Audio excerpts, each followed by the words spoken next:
my husband, What's going on? How y'all doing? Dr. Jason Beers. What's up?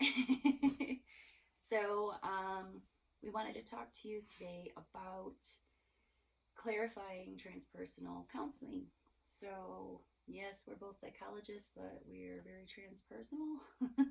And so, got just 4 questions here where I will ask the questions and then Dr. Bear Square will answer them, and I'll kind of play off of that. So, all right.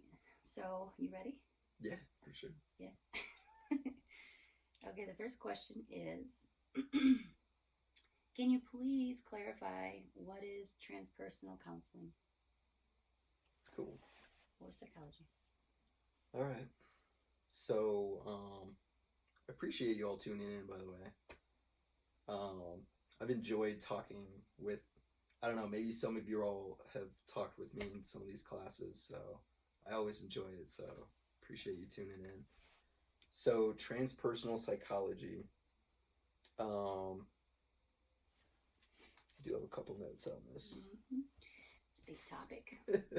It is. It's a really big question, and yet I think the point that I'm about to make is, um, it's something that you can also experience just in any moment, not just psychologically, but I'll get to that in a bit.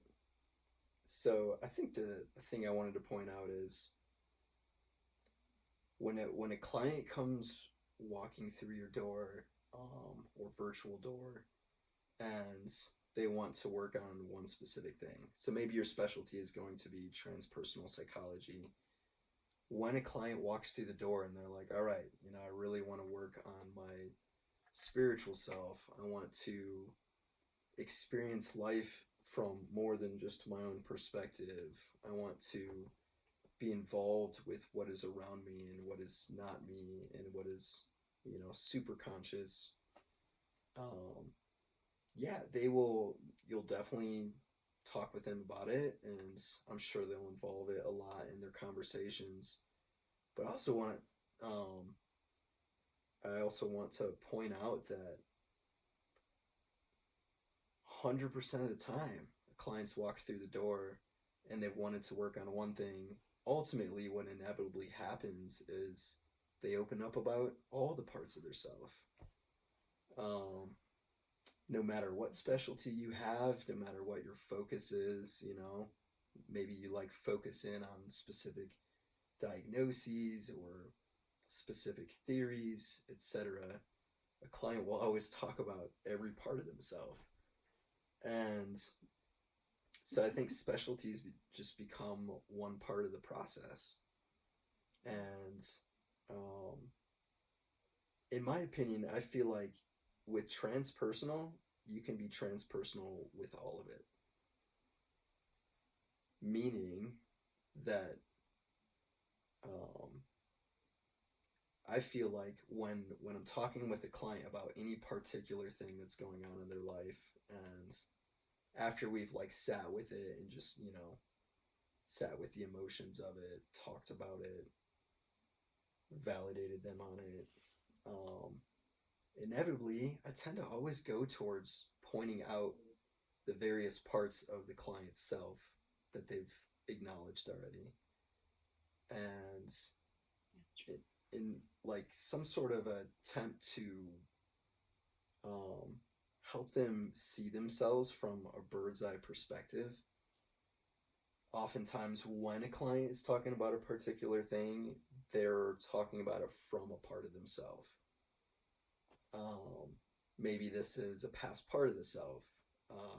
Maybe it's a past part of the self that's cut off and experiencing trauma and speaking through their symptoms of depression or anxiety. Um, or just the different parts of the daily self that come out and talk about various things.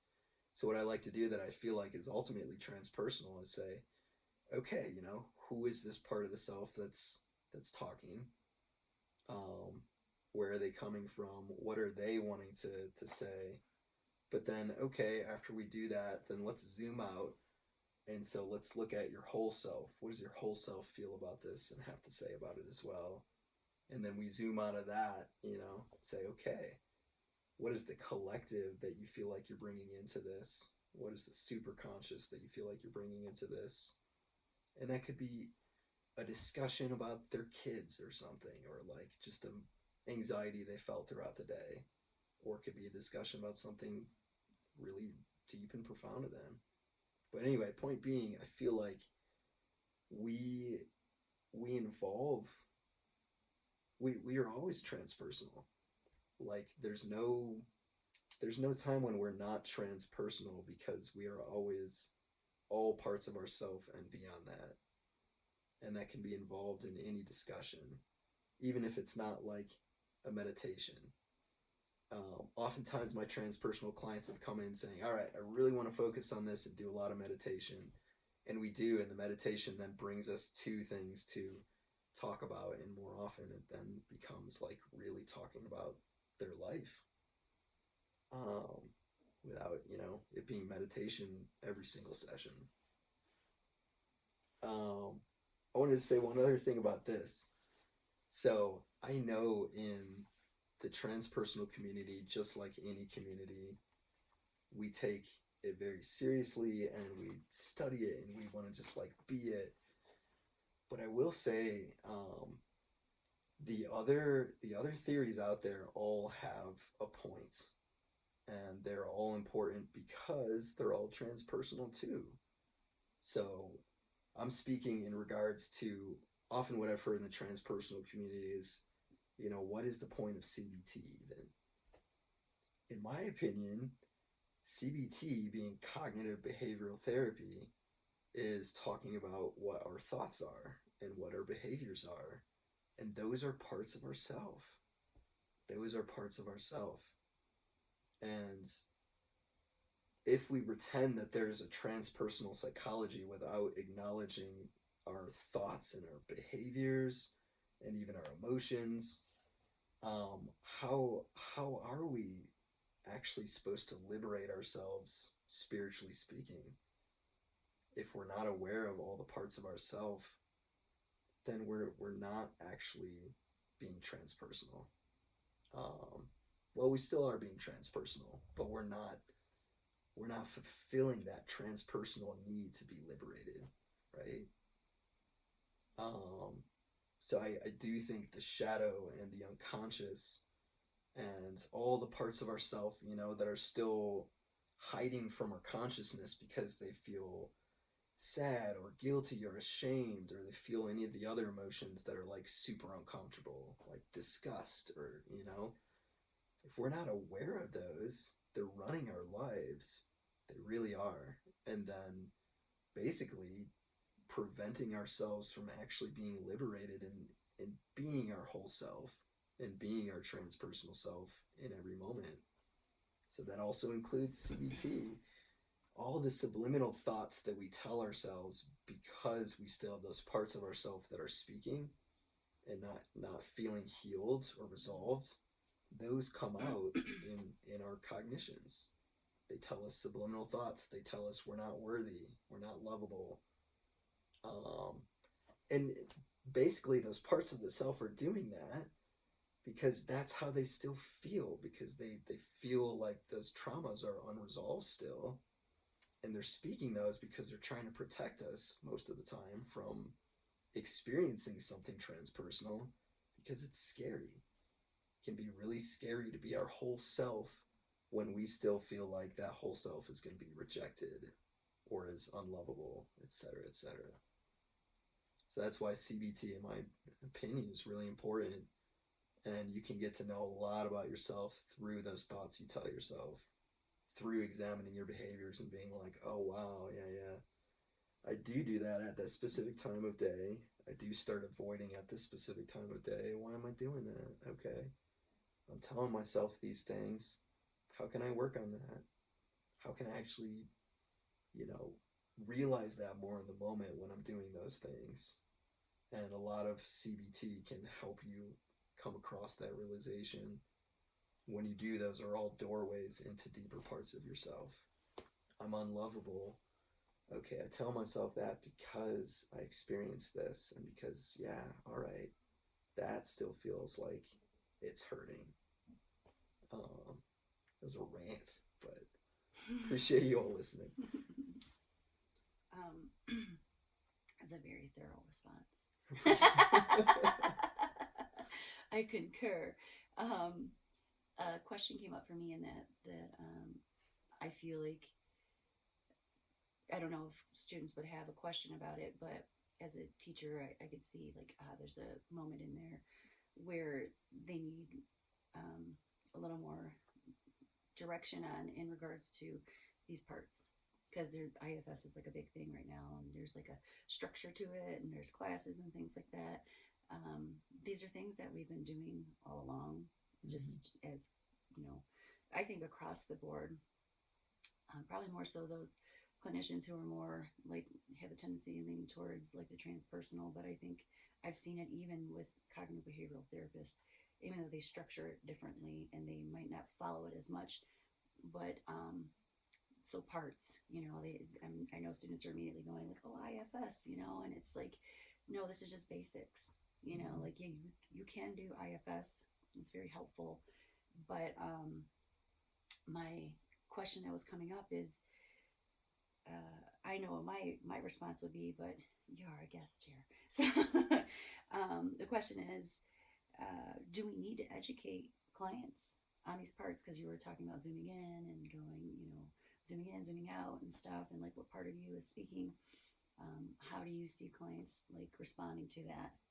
Obviously, once they've been with you for a little while, you know, you have rapport, you just go with it. But initially, what do you do? That's Transpersonally speaking. That's a good question. Yeah. Totally. No matter like what the word is that we call it, whether it's parts or aspects, or whatever other word you use to say the different, like, you know, the parts. Parts just works, you know, the different parts of ourselves. Well, if we're trying to say holistic, we naturally gravitate towards a part. Yeah, right. All parts make the whole, and I think this is just something that slowly, you know, evolves over time. Like, you don't even have to say the same language as any of the theories. It's really just all about kind of getting to know how the client interprets all of that.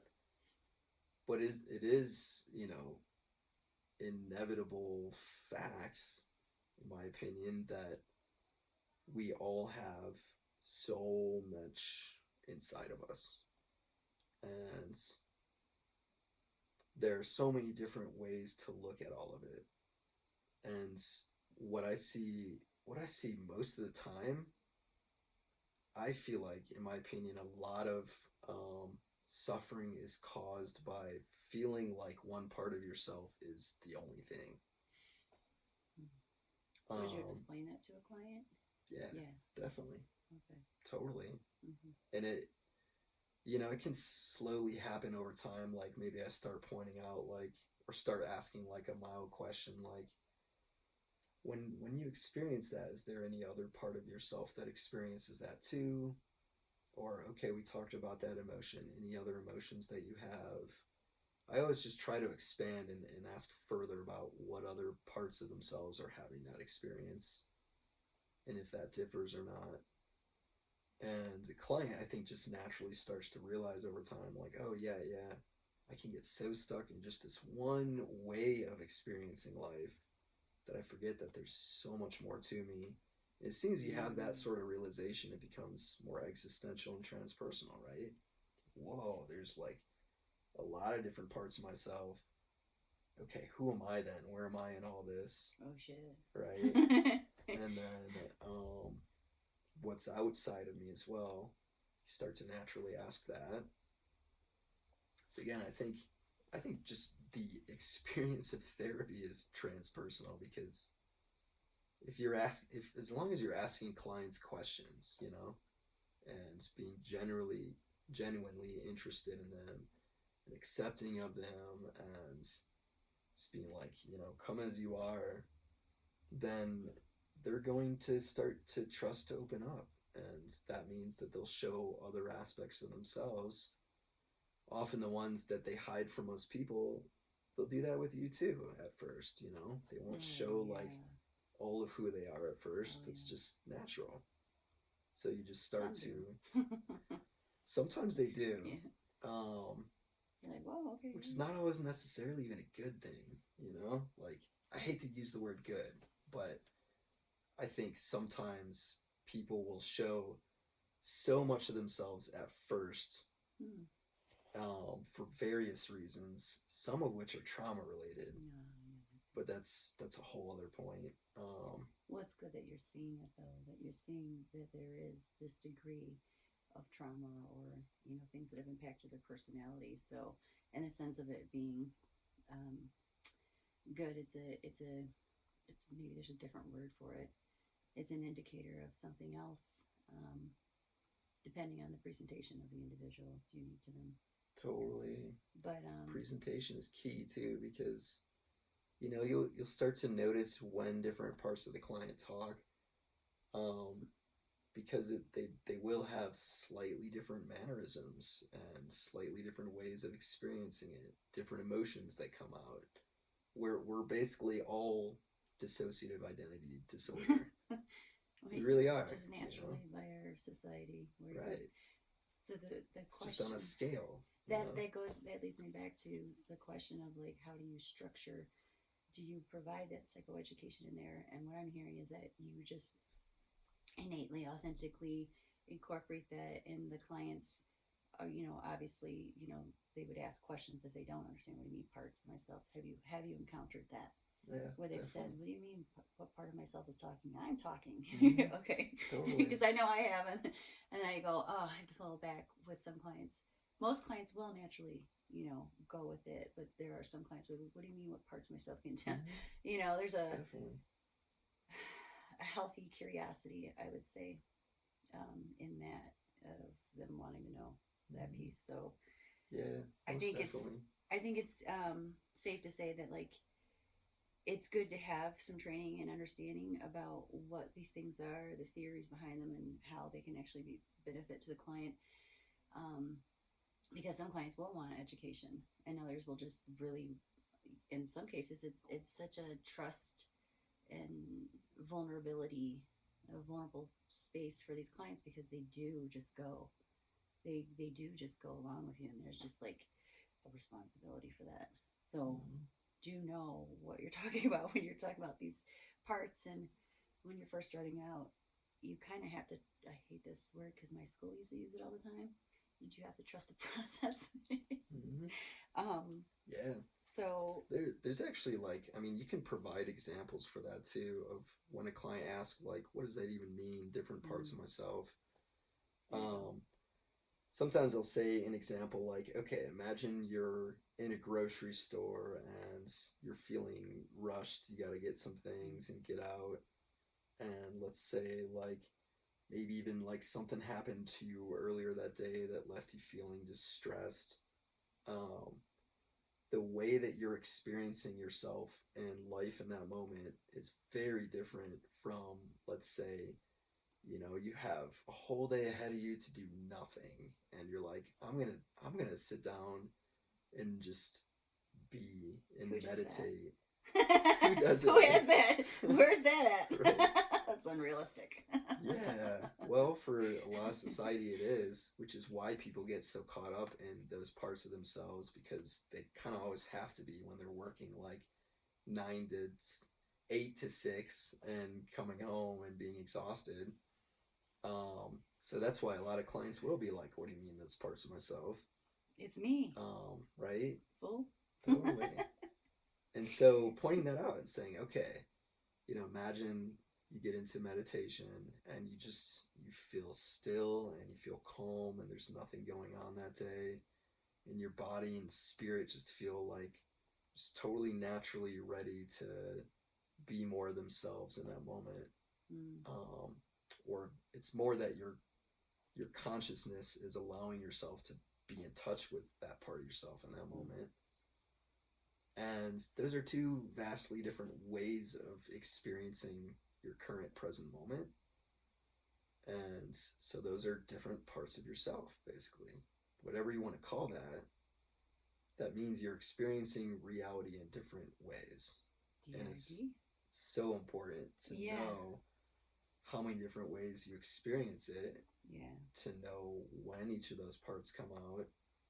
That'll help towards you feeling liberated and feeling like you can more often be your core self at every part. And that's even without psychedelics or breathwork or some of these other things. So that leads into the next question. Yeah. So we have water. No water for you. So we have 3 more questions.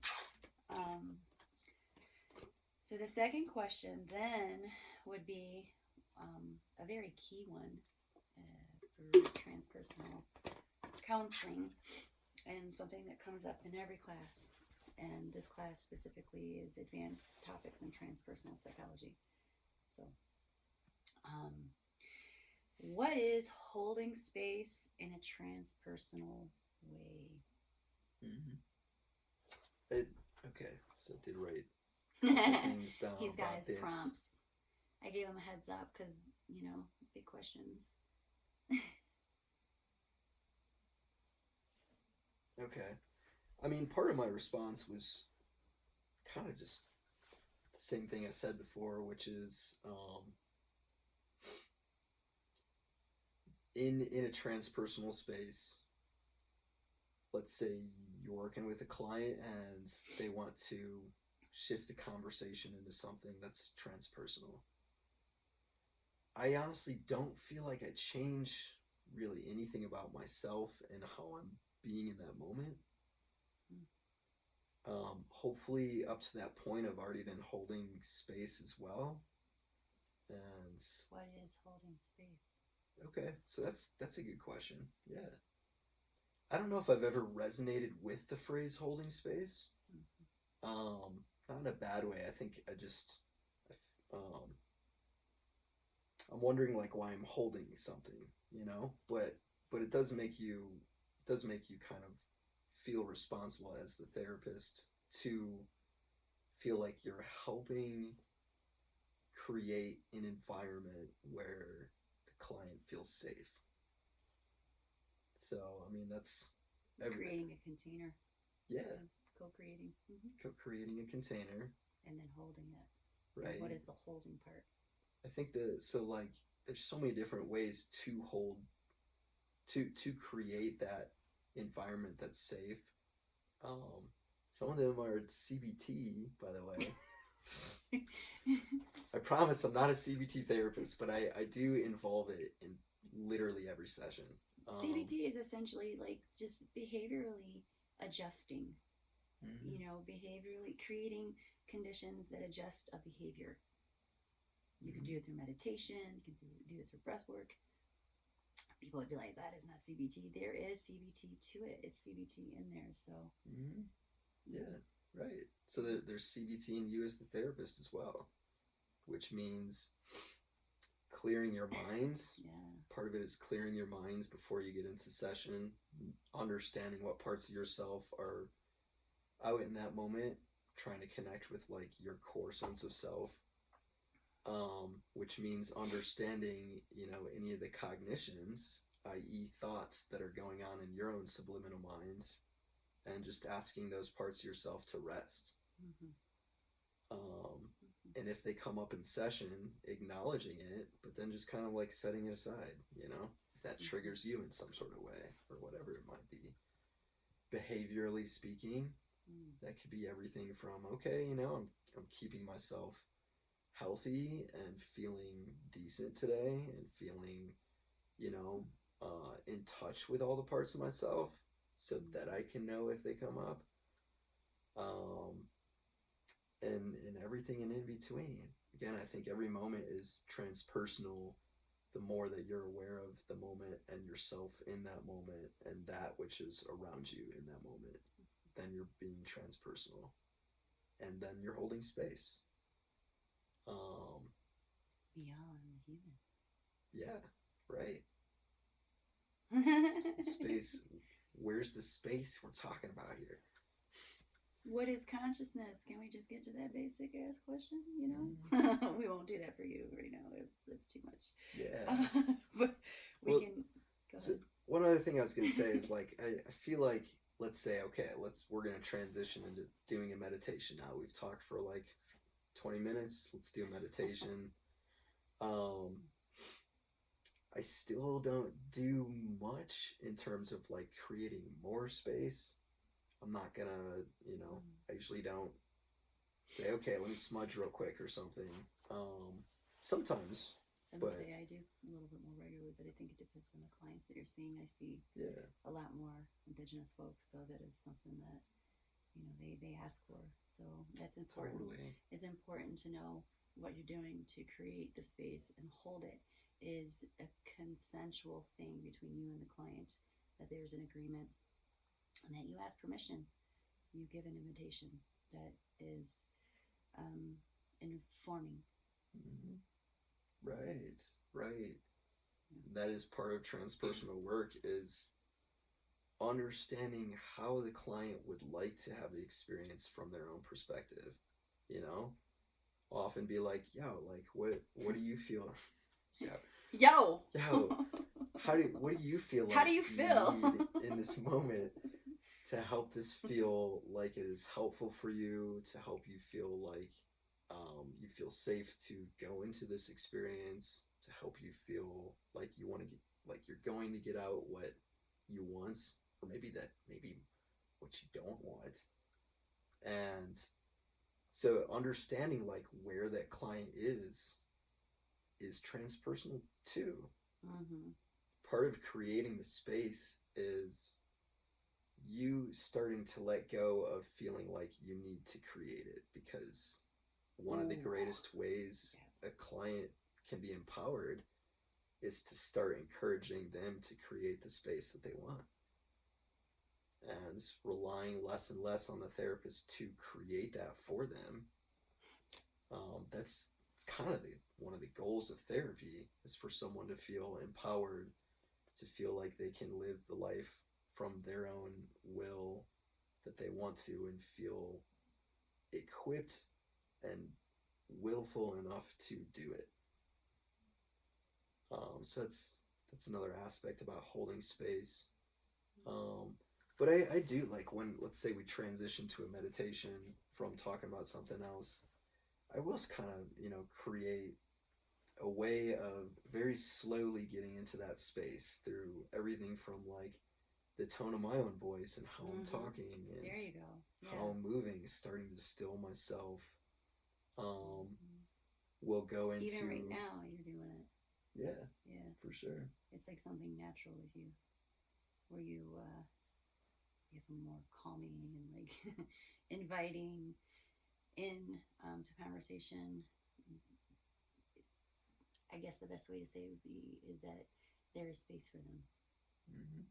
That sometimes just with your tone, there is this invitation that's unconscious that goes beyond the human, of like inviting them in, like, I will listen to you. Mm-hmm. I'm not going to overpower you.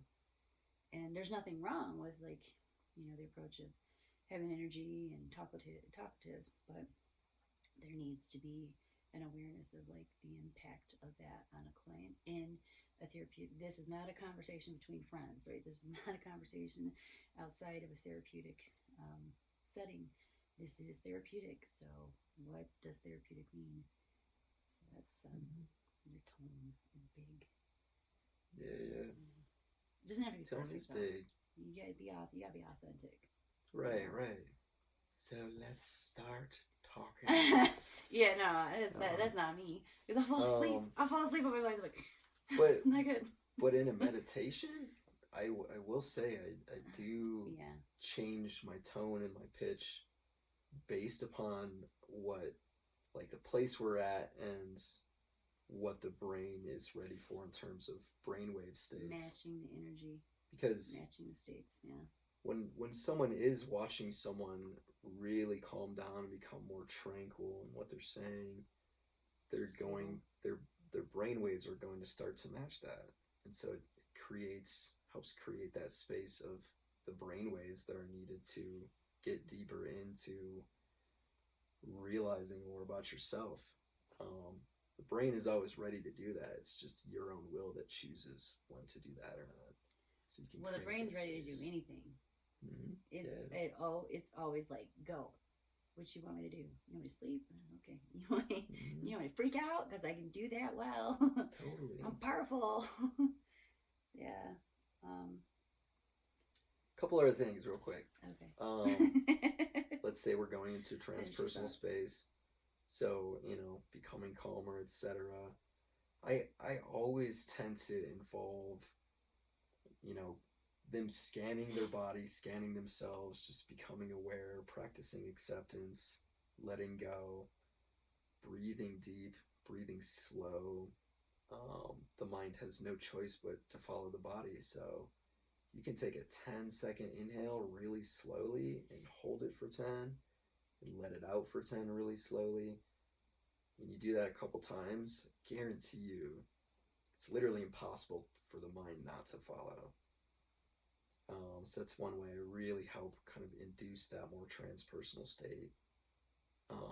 There's a variety of different techniques, though. I often take them to a dimly lit room, after they've gotten really settled, and where they have this desk and they put out everything onto the desk, all the to-dos, all the tasks, all the ways that they're thinking and feeling, everything that's coming up from mood, which is more of like a daily and weekly, what's going on, and all ways that they identify themselves, even that can be helpful.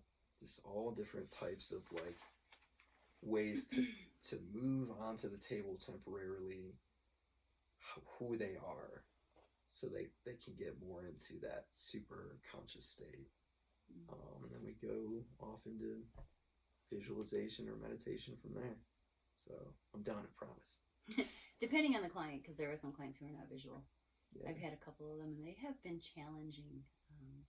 We've done good work together, but yeah, they don't respond to that. So it's unique to the individual and like what you do to create the container and open up that non-ordinary space. Totally. Which is another way of holding space, is to talk about what they would like out of it again beforehand, or even say like, what is consent? This is the way I do this. Informed consent. Get to know, like, if you're having them visualizing going somewhere, and maybe they're disabled, don't say walking, say going to or heading towards, or there's so many different ways of like creating that space beforehand to be very conscious of. So, all right, next question. Okay, and to not use the word disabled, we could find another word, whatever it is that they're challenged with, or that they're differently abled. Because that always suggests, just like with the NOSC versus alternative or alternate states, suggest a preferred right way. It's a whole other conversation, but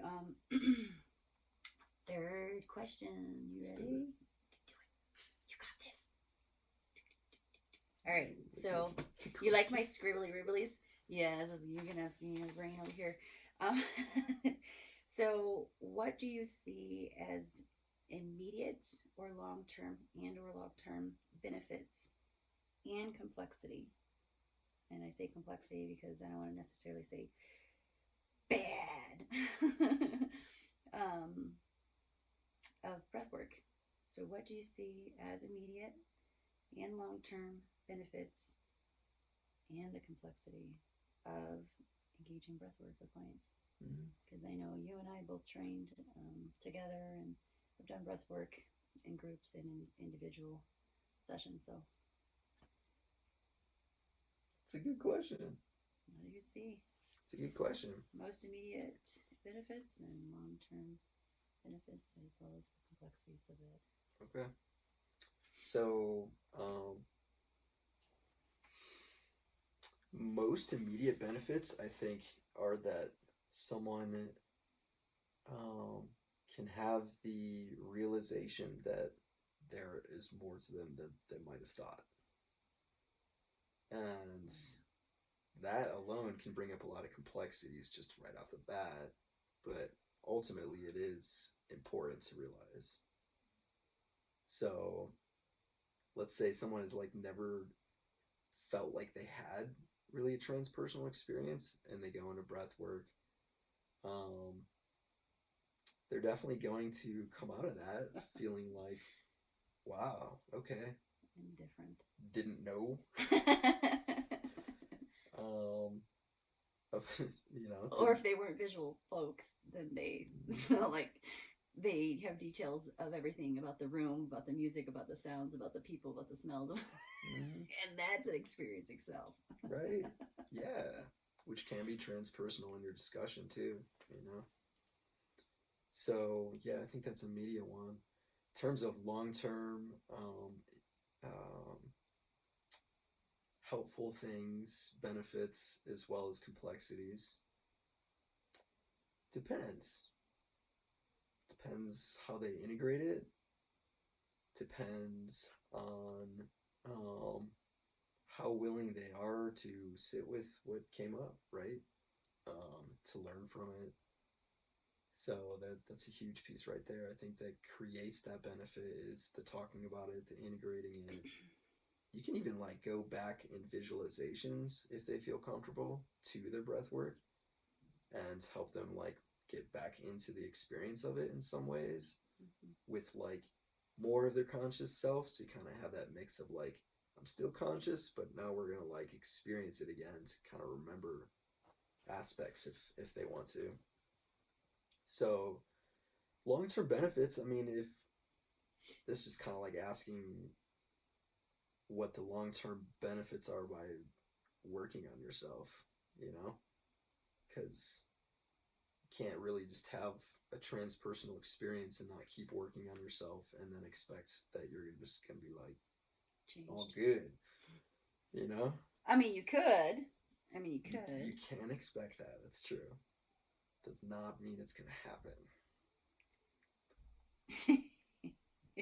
Something you just said, I can't remember what it was. You had mentioned about, oh shoot, go ahead. It'll come up again. Okay. It was like, I was like, where are you? Where'd you go? Yeah. Very transpersonal. Go ahead. Just do a whistle or something. Go back. I don't know why that just came out. What's the customer service song? Right. I don't know. I was thinking of Empire Carpet when you said the customer service. The Empire Carpet. I know the commercial, but I can't remember the song. 200-300. And that right there is very transpersonal. Right. Depending on the cultural context, if you share the culture with your client, you know, this enough of similarity that they're familiar with what you've been, what you're talking about. So yeah, complexities of breathwork long term are numerous, and again related to how they're experiencing doing the breathwork and how they're experiencing allowing that experience to inform the rest of their experience. There's a lot of experience right there. But we're yeah, experienced. The complexities happen as a result of how one is allowing themselves to experience the entire process of healing, of which breathwork is just a way of helping facilitate sometimes. So it really depends on what happens really all the time. I think the complexity in terms of specific techniques that help a client like experience that in a deeper and maybe like more immediate way, such as breath work or plant medicines or meditation or whatever it is. The complexity is just that it becomes challenging to, you know, be in touch with more and more aspects of yourself. It's a good idea to stay organized, to like stay mindful, give time, digest. digest, take Requires a break. A lot of time. Take a break, release it, let it go, come back to it. Don't feel the need to rush into it. That's a big part of it too, is, oh man, I just had a breath work, so I'm going to go 4 months psilocybin retreat next week. You know, I mean, you can, but you know, how do you plan to integrate all that afterwards? And do you have the support system? Do you have the privilege? That's what was going to come up for me. That's what it was. Is do you have the privilege to have time to integrate, like actual quality time? We're not talking about where you have a whole day, which is a very big privilege, where you have nothing on your calendar or schedule to do to survive. But do you have the space to integrate these experiences? So a lot of times clients will come in and they're like, yeah, I'm going to go to this, like, not just a silent retreat, you know, sometimes like, I'm going to go to this breathwork retreat, or I'm going to go to this medicine retreat for the weekend. And I'm like, oh, okay, well, you're a weekend warrior, huh? So you're going to go back to work first thing on Monday morning? You know, and clients are like, oh, yeah, I've gone on camping trips, and I've gone to concerts, and I've had MDMA, and I've had DMT, and I've had all, you know, multiple. And I'm like, okay, so are you going to be part of the festival still? Are you actually going to like work on some of these things, you know, these things that led you to that, which isn't necessarily a bad thing, you know, to experience these states of consciousness that aren't ordinary, and to have communal expressions where, you know, where you exchange it and share that with one another as core basics, where you are sharing an experience. That's beautiful. But I mean, if you're looking at the way that people have done that, historically speaking, it's caused a lot of harm.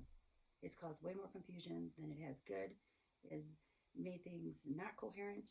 It has made exacerbated issues in people's lives with trying to be organized, with trying to be grounded, you know, in reality as a human, though we are this, if, you know, depends on what you believe in and subscribe to, but that you're more than just this human, but you are still nevertheless a human. You are still operating. You can't walk in front of a car and not expect to be hurt and end up in the hospital.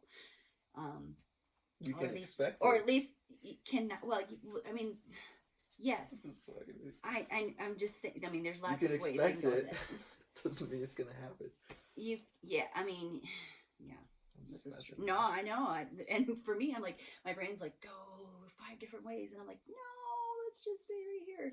So I'm like, no. That's an invitation for me, where like you say that, I'm like, you're like, oh, let's talk about that. And this happens in therapy, where like that will come up, that piece right there, and you'll go with it a lot of times, and then other times you're like, no, I need to bring you back, because sometimes it is necessary to go there because you're getting more information, and you'll come back around to it. But you have to be very skilled to like track. So especially in the beginning, it's easier just to, oh, this is really good. Thank you. Let's talk about that. You know, this is a good point, you know, when we talk about later. I kind of want to get back to whatever, however you use it. Definitely. To rein them in. That's part of holding space. That's right. part of like creating that container too. It's both. Definitely. Yeah. So I think we're good on 3. Cool. I mean, we could go forever, but these folks got places to go, and so do we. And I have a place to go. We got kids, so we always have places to go. I was just pretending to be existential. Oh, all right. Alrighty. So for the last one, can you clarify what is transpersonal preparation and integration for psychedelics? We've been touching upon this a little bit. Is even though breathwork is not necessarily psychedelics, it is a natural psychedelic. It is a natural. I hate the word psychedelic, but y'all know what that means. But it is an opener. It opens you up. And that's what psychedelics do. So if we're getting into the basics of it, the difference is plant and fungi relatives are living beings outside of you that have their own experiences in this world too. So that's part of your journey, whether you want to admit it or not. That's transpersonal. So can you clarify what is transpersonal preparation and integration for psychedelics? Mm-hmm. Yeah. Just go right into it, man. Oh gosh. You got it. mega dose and everything. Just go for it. Why not? What are you gonna do? Keep definitely- living or die? Definitely not. Definitely No, not. you want safety. Come on, y'all. Yeah. That's what you're getting your license for. Yeah. I do think one of the things I try to think about is that I feel like let's go with the word psychedelics. I feel like it's not even so much like I feel like it is opening me up. I feel like whatever that is, it simply like it's almost maybe like removes part of my like normal way of blocking things out, and gives me the opportunity to look in if I were to choose to. So it's almost like it creates a space too, right? Like, it just it assists in some sort of way that like gives me that like provides almost like the ability or the capability in that moment to see like so much deeper inside of myself. But it's giving that without being like, this is what's gonna happen, you know. I mean, once you get to a high enough dose or level, it does, like, I hate to use the word level, but you know what I mean, it does almost kind of make it inevitable, you know. Energetic consumption. Right. How much energy are you consuming? That you're going to have to Voltage. Like, be in touch with. Right. So eventually, you know, gets to the point where you do kind of feel like you have no choice but to look in. But in my opinion, I feel like it's still a choice.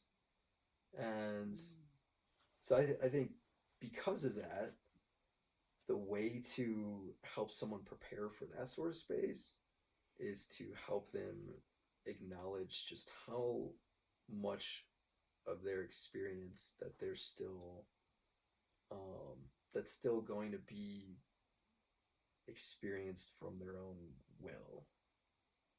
I think a lot of people are scared that they're going to lose control of that.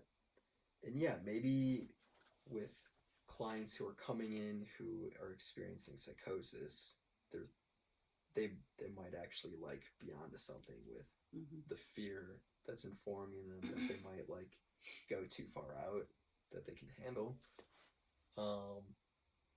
But for the most part, like reminding clients just that whatever the part of themselves is that's going to have that fear of letting go is a part of the self. And oftentimes I like to have client discussions with clients before any sort of work to help them remember that, like, just remember that part of yourself that you might experience in that moment that comes out as fear. That's a part of yourself. That's not your whole self actually having that fear. That's not like your core deep sense of spirit self that's having that fear. And since it's not having that fear, you don't need to fear it. Because it knows what to fear. If the self actually has fear even. There are normal fears that we have throughout the day that we kind of need to keep us in touch and at least somewhat vigilant so we don't die and stuff. But there are, you know, those are rarely from the core self. It's like the visceral self, the instinctual self. But yeah, helping remind a client that before they start to go into that, getting them in touch with the sense that they have various aspects of themselves before they start to like explode so far outward that, you know, they forget what the self even looks like to get back to, right? So I think that's a huge part of it. I forget the question, but I feel like it was preparing. It's right on. It's preparing, right? It's spot on. Yeah, Okay. yeah, totally. Yeah. I love that piece where you just said, when you experience fear, this is my summary of it. I know you said it a different way, but when you experience fear, it is not your whole self. and like that kind of touches upon, but I feel like it hits me more in a deeper way, resonates in a deeper way with me than like you're not your trauma, because sometimes people are so caught up in that moment, and especially when they're engaging these plant fungi relatives, because they are at the mercy of the plant and what the plant wants them to see within them and within the world, of their impact and their participation and their indirect participation and their avoidance and all of that's there. So it is very hard, especially in those states when it's sustained, to be like, this is not me, and then there's thoughts in my head, and I'm going to say this in a different way. What I have heard in spaces like that is that it will go back to whatever it was before, meaning like your brain, what you're experiencing right now, will not always be this way. It won't be entirely the same as it was before, but this moment of what you're experiencing right now is moment. It's a momentarily thing. It is not forever you. Yeah. It is part of you, but it is not all of you. So I think that's a reminder. Right. People need to know that. I think the statement, it is not me, is not factual. I think everything is me. And I think everything is you. I am that, right? That's like one of the... Can't hit him with that. It's one of those like parts really of pretty much every spirituality at its mystic core. I am that. And so it is me, this part of myself is me, but it's not all of me. Right. It's a part of me, what I'm holding on is to. why it's me, right? That's what I'm But it's holding not on to, all of me. Yeah. So remember all of me as much as you can. I felt like I was saying that to you. Remember all of you. Remember all of you as much as you can, and help your clients do the same. So some of the things you could do to prep for that is for them to, and depending on the space that they're in, creating touchstone moments or anchors. We call them prompts and things like that, affirmations. In those spaces, giving them something so that way they can attempt to, when they're in those states, call upon them. Or when they are coming down more, that they can remember them to call upon them and actually hold them, that they can anchor themselves again, ground themselves into like what this is touching upon. You need comfort and safety to an extent to protect your sanity, and that's why I will say this before you finish your thought. I'm so sorry. Is I have to say this. It's so important because it's coming through.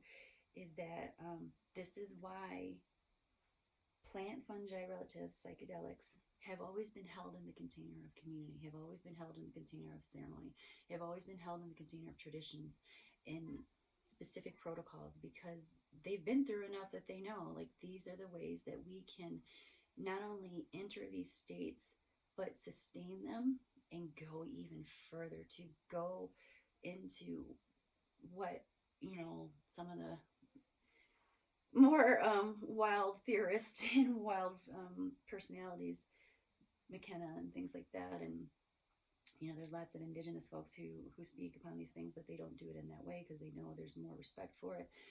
But there's a reason why you have specific containers that you create, and you have community around you.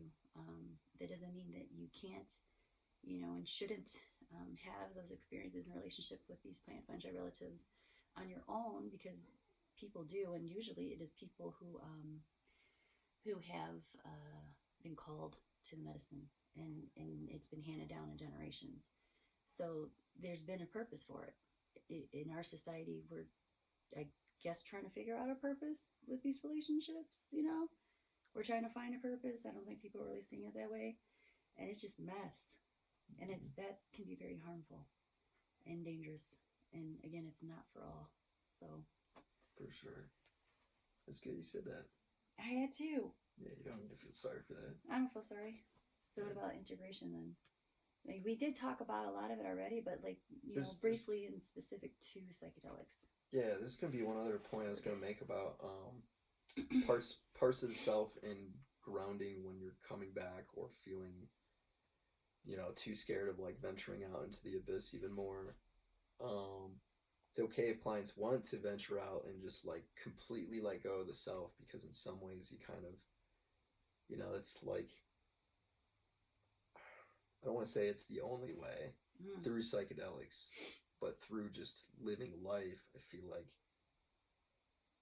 being willing to let go completely is, I don't want to say the only, but it is definitely a way to really get to know yourself actually at a way deeper level. But I was going to say, sometimes if people are coming back and they're not reconnecting with themselves, they might in that moment feel like they like really want to reconnect with themselves at a deeper level. And that can be something that I feel like people need to let go of as well. Is like when they're coming back, expecting that they're going to come back to their entire whole self that they just experienced. That's just not the case. Like, you're going to come back into your daily consciousness at some point. And so it's okay to like grab on to parts of the self if that helps.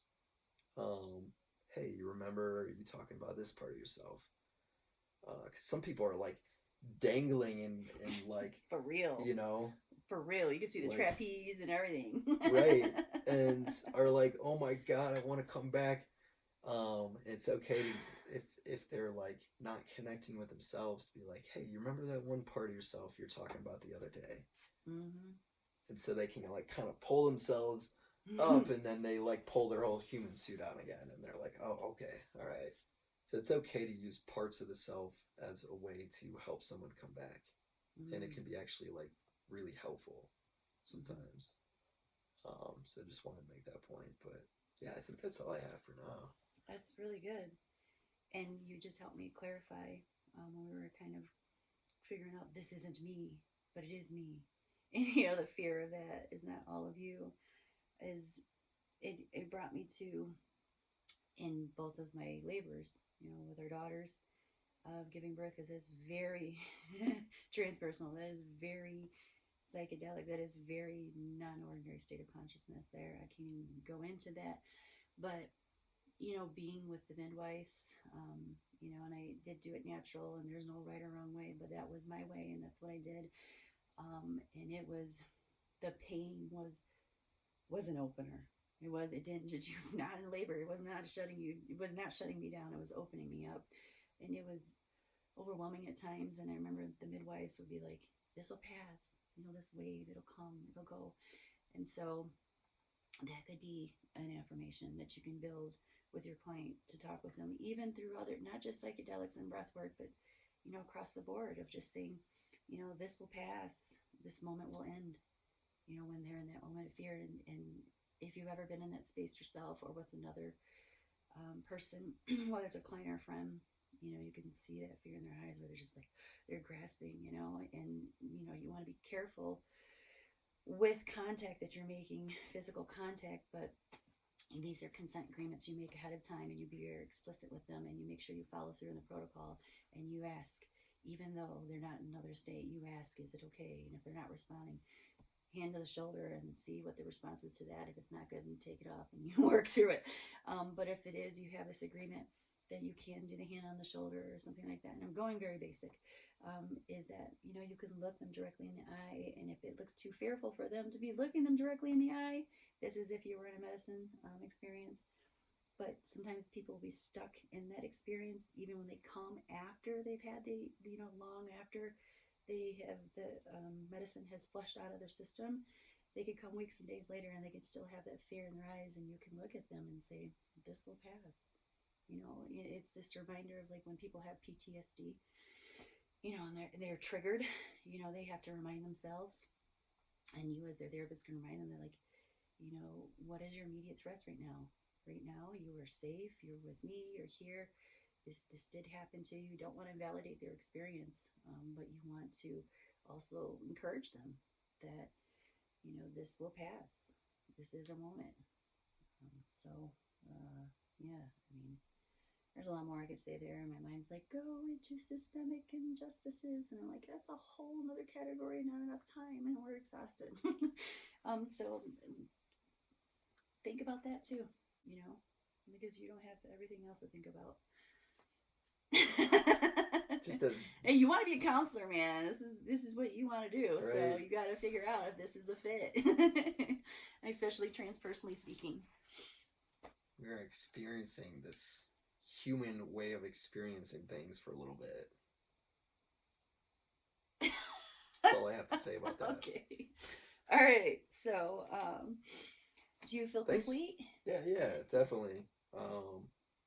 Let me, feel free to shoot me an email. I think Angela usually gives my email if y'all have any questions or want to talk or anything, practice related too. So thanks for tuning in. Yeah. Appreciate it. Yeah, and thank you for your time, and thank you for your investment thus far to join the ranks of us out here who are kind of like triaging at times and experiencing beauty at the same time. So it's not easy. It's hard, and it's rewarding. So if it's for you, that's why you're here, right? Or you're trying to find out, and expensive find out. All right. Take care. Peace out, y'all. Good luck. Okay. Orati.